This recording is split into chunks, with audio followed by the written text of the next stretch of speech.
नमस्कार मित्रांनो. हा माझा दुसरा ट्रेड आहे. ठीक आहे. आजचा हा माझा दुसरा ट्रेड आहे.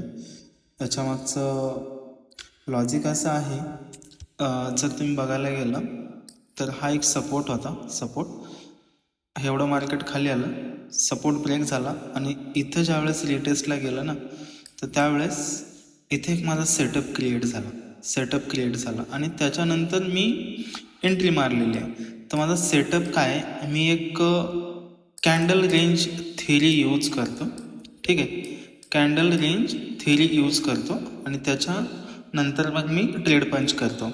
तर मी तुम्हाला सांगेल कॅन्डल रेंज थेरी काय असते, कारण ही जी कॅन्डल आहे का, ही जी मोठी कॅन्डल दिसते ना, ही ग्रीन कॅन्डल, ह्या कॅन्डलच्या मध्ये ना ह्या खूप साऱ्या रेंज क्रिएट झाली आणि जसं ही ह्या कॅन्डलच्या खाली दुसरी कॅन्डल क्लोज झाली, मी एंट्री घेतलेली आणि माझा स्टॉप लॉस ह्या इथं होता. इथं म्हणजे ह्या कॅन्डलच्या हायला स्टॉप लॉस होता. तर तो मी आता स्टॉप लॉस आहे ना इथला काढून आता मी हे केलेलं आहे, काय ब्रेक इव्हनला आणलेलं आहे, त्याच्या खाली पण आणून ठेवलेलं आहे.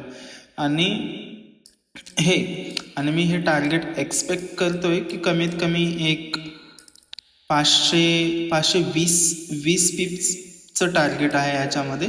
बघूया टार्गेट भेटतंय का. आपला ट्रेलिंग एसएल आहे $2 की तो $2 एसएल जातोय. ठीक आहे, चला